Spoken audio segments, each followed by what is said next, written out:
I wasn't invited to my sister's wedding. Not because I couldn't attend, but because she didn't want me there. I didn't get a phone call. Not even a text. I found out through a group chat. A group I wasn't even part of anymore. My name. Gone. Like I'd never been part of the family at all. While they toasted champagne. And threw petals in slow motion. I booked a flight. And while they danced under chandeliers, I disappeared into sunlight. But by the time that night ended, they weren't celebrating anymore. They were scrambling, calling, texting, begging to reach me. Too late, too sweet. I found out I wasn't invited to my own sister's wedding. Not because I couldn't attend. Not because I lived too far or was unreachable. But because she didn't want me there. There's a kind of pain that doesn't hit all at once. It leaks in slowly. Like a crack in the ceiling that you pretend not to notice until the whole roof caves in. That's what this felt like. I wasn't even told. No phone call. No awkward conversation. No explanation. Just absence. I noticed something first when the family group chat went quiet. At least for me. The usual memes and passive-aggressive birthday wishes suddenly stopped appearing. I thought maybe it was just a lull. People busy, distracted. But then I realized. The group chat was gone. Not muted. Deleted. I'd been removed. I tried not to overthink it. Maybe it was a glitch. Maybe someone accidentally tapped the wrong button. But then came the nail in the coffin. My cousin tagged me in a post on Instagram. I opened it with casual curiosity, and my heart dropped. There it was. A glossy engagement photo of Maya, my sister, her fiancé standing stiffly beside her in a designer suit. The caption read, "Can't wait to say, I do in just 4 weeks. 4 weeks. She was getting married in 4 weeks and hadn't told me? I zoomed in on the photo, looking for any sign this wasn't real. The comments were flooding in with excitement. Friends from college, co-workers I'd never met, relatives I barely recognized. Everyone seemed to know. Everyone except me. I clicked on the location tag. The venue was a vineyard just an hour from our childhood home. Familiar. Elegant. Expensive. I swiped through the photos. There were already engagement party pictures. Maya in white. Our mother beaming beside her. Our aunts and uncles lined up for pictures. No sign of me. No trace. Like I didn't exist. That night, I stared at my screen for hours. I couldn't cry. Not at first. I was too numb, too stunned. I scrolled through more posts. My sister had created a private wedding hashtag. Hashtag Meet the Maddens. There were fitting room photos of the bridesmaids' dresses. Maya with our cousins and mutual friends, posing like a curated magazine spread. Matching satin robes. Champagne flutes. The caption read, "My girl's 2 hearts, I couldn't do this without you." Except, she could. She did. And I wasn't one of her girls. I kept refreshing the page, hoping maybe, just maybe, I'd spot myself in the background of one of those photos. That there'd been a mistake.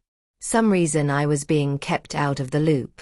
But the truth was clear. Painfully clear. They didn't forget. They chose to leave me out. Eventually, I broke. The tears came all at once, sudden and sharp like a slap. I curled up on my bed, phone still in hand, chest heaving with a silent ache that didn't have a name. What hurt the most wasn't the exclusion. It was the silence. The effort it took for them to not include me. After hours of spiraling, I got up, walked over to my desk, logged onto my computer. My hands trembled as I typed, but I knew what I was doing. I wasn't going to sit there and let them watch me crumble from afar. I booked a vacation. Not out of spite. Not to make a statement. But to save myself. Because I knew if I stayed, I'd end up trying to crash the wedding. Or crying in some empty room while they danced and toasted to a future that no longer had me in it. So I made a different choice. I chose myself. Let them celebrate without me. Let them pose and drink and pretend to be a whole family. Because I was done. Done begging to belong. Done trying to fix what clearly no longer wanted fixing. Done asking for a seat at a table that was never set for me. My flight left the next morning. No dramatic send-off. No teary farewells. No one even knew I was going. I didn't owe them an explanation. Not anymore. For once in my life, I chose to leave without seeking permission, without justifying my choice. Just a one-way ticket to silence. To space. To peace. I sat by the window, clutching my boarding pass with fingers that still trembled slightly, not from fear, but from release. As the engines roared and the plane lifted off the runway, I looked out the window, watching the only city I'd ever known grow smaller beneath me. The skyline faded. The streets I memorized since childhood blurred into clouds. And with them disappeared every memory of being made to feel small. I wasn't just flying away from a wedding. I was escaping a pattern. A pattern of being overlooked. Talked over. Talked about.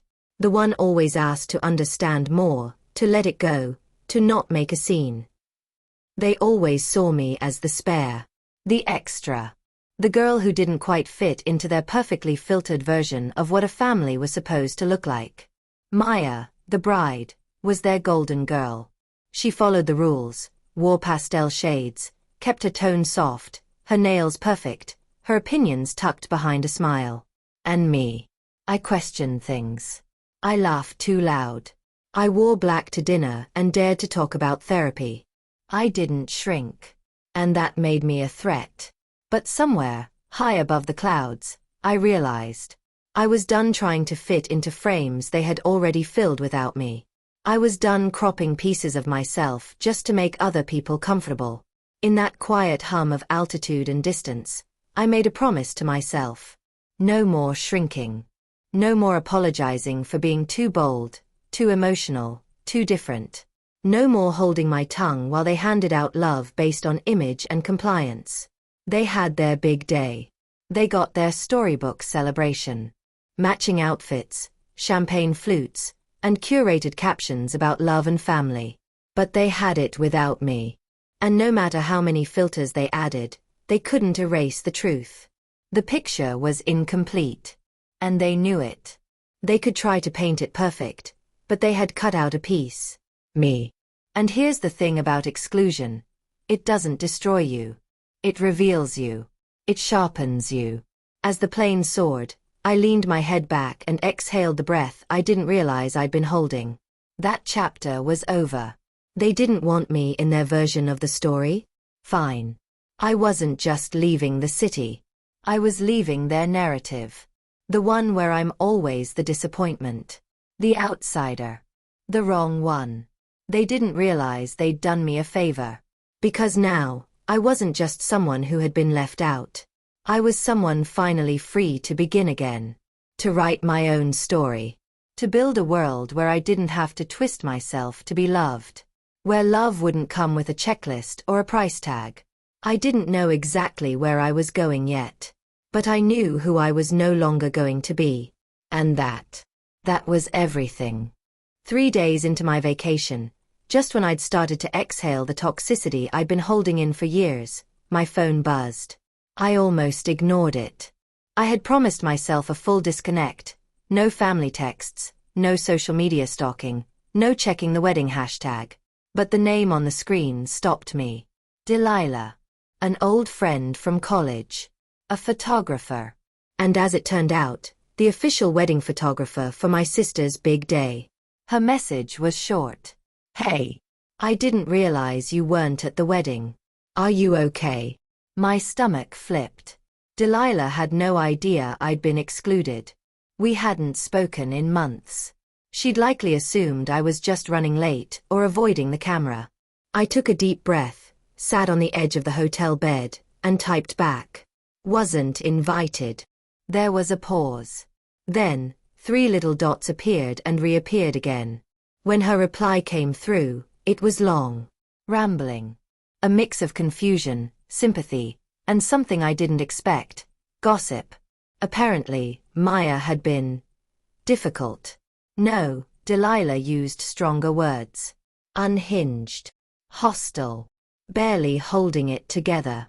She kept screaming about the lighting, rearranging the flower girls, arguing over her angle, and crying between every second pose, Delilah wrote. I thought she was just overwhelmed, but it was something else. Then came the real revelation. Half the bridesmaids had dropped out. Not before the ceremony. The night before. Turns out, Maya had insulted one bridesmaid's body during the dress rehearsal. Told her she looked pregnant, and should have just ordered the salad. Another got chewed out for wearing the wrong shade of nude heels. Not beige enough, Maya said. By morning, they were gone. And in their place, two cousins Maya barely knew and the makeup artist's assistant, thrown into satin dresses that didn't even fit. The vibe was off. People whispered during the ceremony. Delilah overheard one aunt muttering, "It's like the bride's possessed." The makeup artist, who Maya apparently accused of making her look like a drag queen, posted a cryptic TikTok from the bathroom. No names. Just her smudged mascara and the line, "When the bridezilla forgets it's your brushes making her look human." It blew up overnight. By the time I read all this, I was outside on the balcony, ocean breeze brushing my skin, heart still and steady. And for the first time in a long time, I smiled. Not because I was glad they were struggling, but because something in me finally clicked. It wasn't me. It never was. I had spent years wondering what I did wrong. Why I wasn't enough. Why Maya got all the praise, all the attention, all the love, and I was left with scraps. But now that I was gone, their cracks were showing. And this time, no one was there to blame it on me. My absence didn't fix things. It revealed them. And maybe that was the most poetic justice of all, because what they never understood is that sometimes silence speaks louder than confrontation. Sometimes, not showing up makes the biggest noise. I realized then that my power wasn't in the argument I never got to have. It was in my distance. In the void I left behind.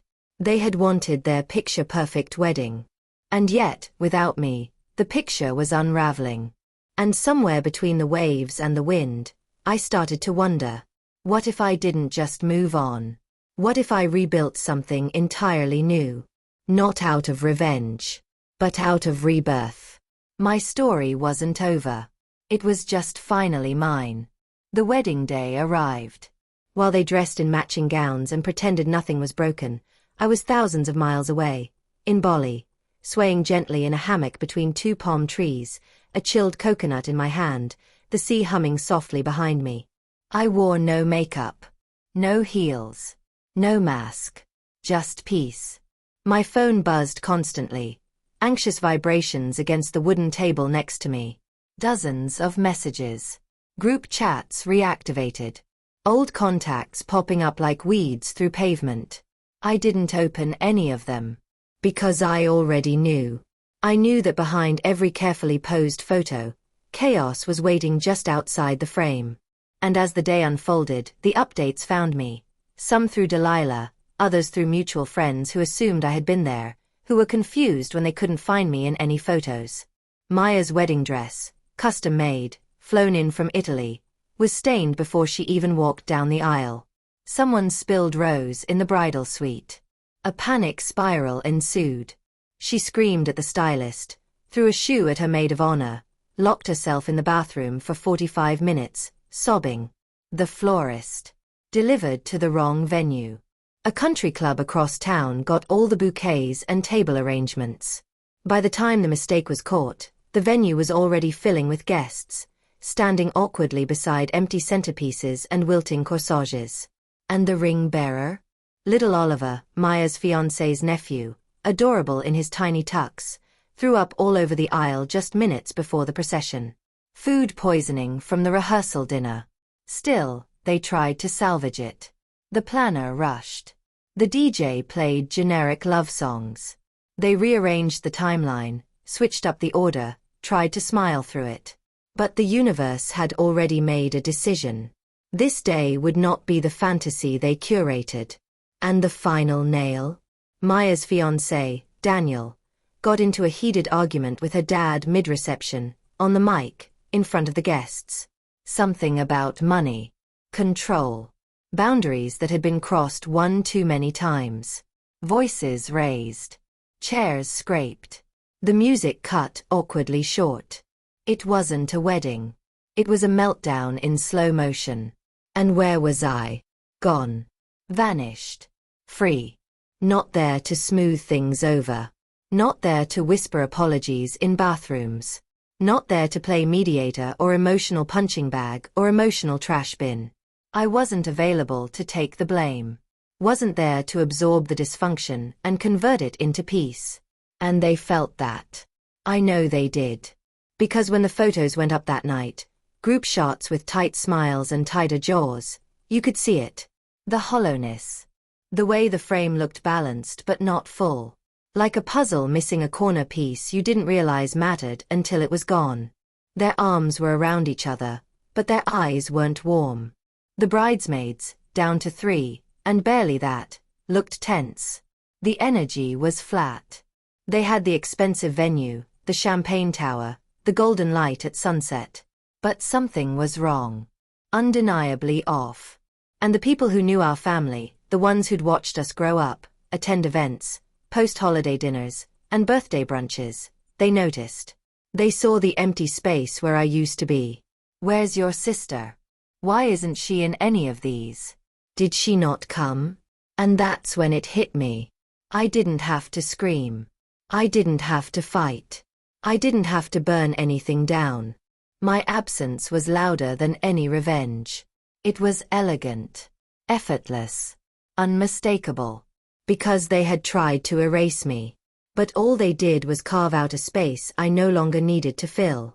And suddenly everyone could see the shape of me in the gap they'd left behind. When I returned from vacation, skin kissed golden by the sun, hair lighter from salt and wind, a softness in my smile that hadn't been there in years, I didn't come back to prove anything. I came back whole. No explanations. No dramatics. Just me. Walking through my front door with nothing but a carry-on and a peace I had never felt under their roof. The city felt quieter. Or maybe it was just me, finally no longer listening for approval, no longer scanning my phone for breadcrumbs of love that had always come with conditions. And then the messages came. First, a voicemail from Maya. Her voice, usually so confident and clipped, was soft, shaky. Hey, we missed you. It didn't feel right without you there. Just wanted to say, yeah, hope we can talk soon. No apology. Not really. Just a flicker of acknowledgement. Just enough to let me know she felt it, the hole my absence had carved through her big day. Then came a message from my mother. A simple text. Tomorrow. Just us. My fingers hovered over the screen. I could have said yes. I could have walked back into that house, sat on that same couch, pretended like nothing had happened, like I hadn't been erased. But I didn't. Not right away. I let the silence do the talking. For once, I made them sit in the discomfort. The way I had for years. While they ignored me at dinners. While they laughed louder at Maya's jokes. While they made plans without me and expected me to smile through it. Because silence isn't just absence. It's power. And now, finally, they were hearing it. They were realizing the glue they never noticed. Was me. The one who remembered birthdays. The one who smoothed out arguments between uncles. The one who kept Maya's secrets. The one who picked up after emotional messes without ever being thanked. I had been the unacknowledged backbone.